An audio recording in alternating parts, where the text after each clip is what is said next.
E a vida após a morte? Almas existem, ok. Onde eles estão? Na minha leitura da Bíblia, estou sendo muito honesto, estou falando por mim, a antropologia bíblica, ela coloca assim. Eu sei que isso aqui vai na contramão da maioria dos cristãos, mas eu penso assim.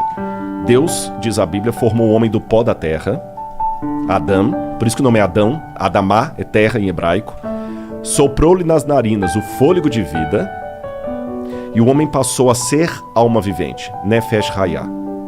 Então a Bíblia não falou que o homem passou a ter uma alma, passou a ser alma vivente. Então na antropologia bíblica, o que é a alma?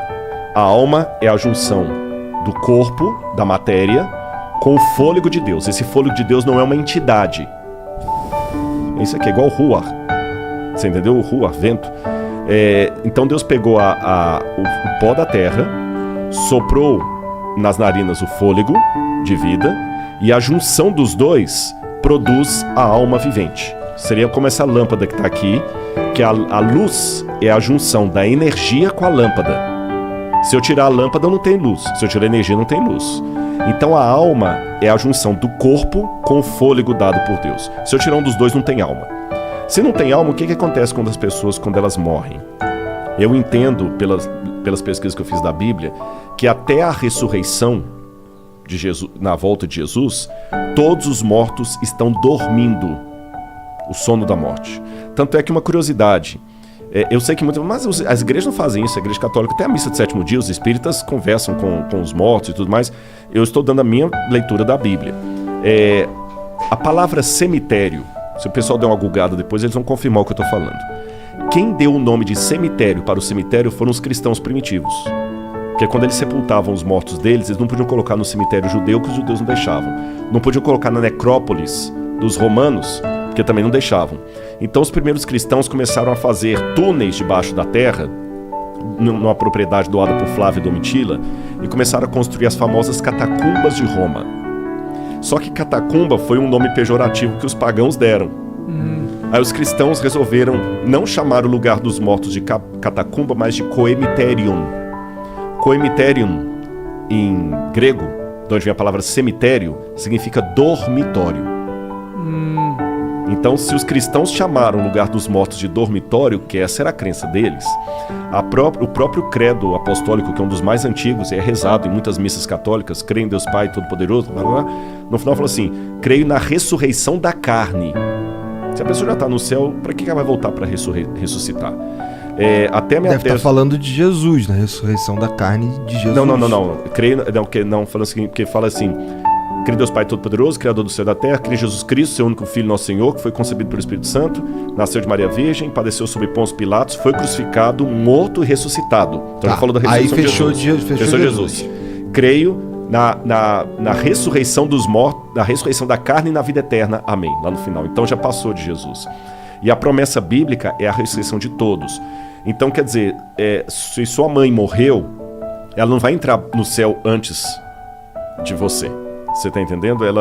Todos vão juntos. Paulo fala assim, que num abrir e fechar de olhos, ao soar da última trombeta, descerá do céu, e os mortos em Cristo ressuscitarão primeiro. E Paulo fala assim, nem todos dormiremos.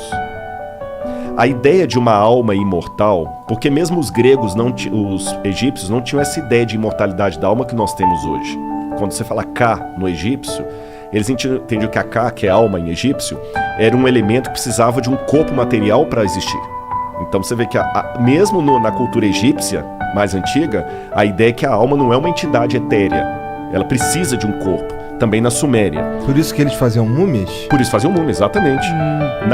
Aí quando veio Platão que começou a falar do mundo das ideias e separar a ideia da matéria, e a psique em grego, que é a alma, pertencia ao mundo das ideias, coisa imaterial. E a partir de Platão, que começou então uma antropologia dualista, separando alma de corpo. Essa visão platônica entrou no mundo dos judeus, que é o helenismo, dominou o mundo, que mesmo Roma sendo a senhora do mundo, quem dominava culturalmente ainda eram os gregos. Aliás, Burns diz que nós pensamos como pensamos porque os gregos pensaram como pensaram. E até hoje as pessoas têm essa visão platônica da alma como sendo uma entidade etérea que vive fora do corpo. Então, por isso que eu acredito que todos os que morreram, com raras exceções, porque a Bíblia fala que alguns ressuscitaram quando eles morreram, raríssimas, não vou falar das exceções. Todos os que morreram estão dormindo no pó da terra, aguardando a volta de Jesus. Na minha opinião, ninguém agora está ainda na glória com Deus. Até um dos textos que muita gente pensa que promete a vida eterna é o texto do ladrão na cruz, onde Jesus falou: em verdade digo que hoje estás comigo no paraíso. A minha tese de doutorado na Universidade Católica foi sobre o grego desse texto. E eu descobri uma regra do grego ali, que quando o advérbio está entre dois verbos, ele qualifica o verbo da antecedência. E no grego, quando diz amen soi lego met semeron esse ento paradeiso, em verdade digo hoje estás comigo no paraíso, não é que hoje ele iria para o paraíso. Hoje, enquanto eu te declaro isso, você vai comigo para o paraíso, que era uma expressão idiomática do hebraico e do aramaico da época de Jesus. Só dando um resumo assim, mas eu respeito as divergências de pensamento. Tem uma... A verdade é que a gente não tem essa certeza. Eu estou falando pela leitura bíblica, né? E a Bíblia proíbe consultar os mortos. A Bíblia fala que isso é abominação, Senhor. Quando Deus deu a ordem para os hebreus, falou assim: não haverá entre vocês quem consulte os mortos. Os mortos não sabem coisa nenhuma. Para eles tudo jaz no esquecimento, não é? Agora, eu estou apresentando essa minha posição aqui, mas eu quero deixar claro uma coisa. Tem uma frase, ela já foi atribuída a Santo Agostinho, já foi atribuída a Tertuliano. É difícil saber quem que é o autor de fato dela, mas eu vou citá-la, independente do autor, que ela é muito boa. Fala o seguinte: no essencial, unidade. No não essencial, diversidade. Em tudo, caridade. É assim que eu lido com a minha teologia. Tem coisas para mim que são essenciais, não está na mesa de discussão. Saindo da teologia para o mundo real. Se você quiser ter comigo uma opinião política, eu gosto do Bolsonaro, eu não gosto do Bolsonaro, tudo bem. Agora, não está na mesa de discussão se o nazismo é uma coisa boa ou ruim. É verdade. Não, desculpa, isso aí nem me chama, porque não está na mesa da discussão. Sim, o assassinato. O assassinato, estupro, legalizar o estupro, nem existe. Então, no essencial, você não pode ter o direito de ter sua opinião. No essencial, unidade. Porque quem está fora daquilo está louco. No que não é essencial, diversidade. Um vai ser de direita, outro vai ser de esquerda, um vai ser PMDB, outro vai ser PDT. Diversidade. Em tudo, caridade. E como eu sei que nem todas as coisas ainda foram reveladas, porque Paulo fala isso, hoje nós vemos como por um espelho, de maneira obscura, mas quando ele vier, o que hoje conhecemos em parte, esse gostar disso, que é aquele que você falou da ciência lá, até o Renato Russo fez aquela música baseada no 1 Coríntios 13, né? Ainda que eu falasse dos anjos e dos homens, tem uma parte que Paulo fala o seguinte: hoje eu conheço em parte, mas quando ele vier, eu o conhecerei como também serei conhecido.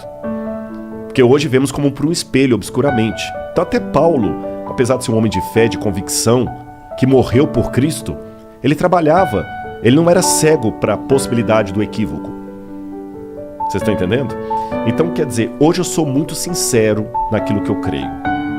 Eu creio na Bíblia, eu creio com essa visão que eu falei para vocês, mas como Cristo não voltou ainda, e eu estou conhecendo em parte, eu não posso julgar agora os sinceros a Deus por uma questão teológica, que tem às vezes uma pessoa que crê exatamente como eu e não vale nada. E tem um outro, às vezes, que está do outro lado lá, que ele está fazendo agora uma oração para Maria, acreditando que Maria vai atendê-lo. E está sendo a oração mais fervorosa. Tem uma música do Padre Zezinho que fala o seguinte: às vezes o ateu que faz perguntas é mais sincero do que eu. Então hoje, até que tudo se esclareça, você não pode julgar as pessoas pela crença teológica que elas apresentam. Isso não significa, deixando claro, isso não significa que eu não deva me posicionar teologicamente. Você entendeu? Não é um caso assim para ficar bem aqui na fita com todo mundo. Se você perguntar assim: Rodrigo, o que você acha das entidades espíritas, da entidade mediúnica? Você acha que realmente há uma prece ali? Aí eu fico caladinho aqui e não falo nada só para passar de politicamente correto. Politicamente correto? Não, eu tenho que posicionar. Eu tenho que respeitar a opinião, não falar assim: não é. Pra mim não é, por causa disso. Então, o que acontece quando Jesus voltar? Tipo, a Bíblia fala? Fala. O que acontece exatamente? Bom, em primeiro lugar, a Bíblia fala que será um acontecimento extraordinário. Ele virá nas nuvens do céu com poder e grande glória. Todos os anjos virão com ele. Os mortos em Cristo ressuscitarão primeiro. Aqueles dentre nós que estivermos vivos, seremos arrebatados para o encontro com o Senhor nos ares. E ele nos levará e aí fará tudo novo. Que o Apocalipse fala, depois vai ter um período de 1000 anos. E aí fala, eis que crio novos céus e nova terra.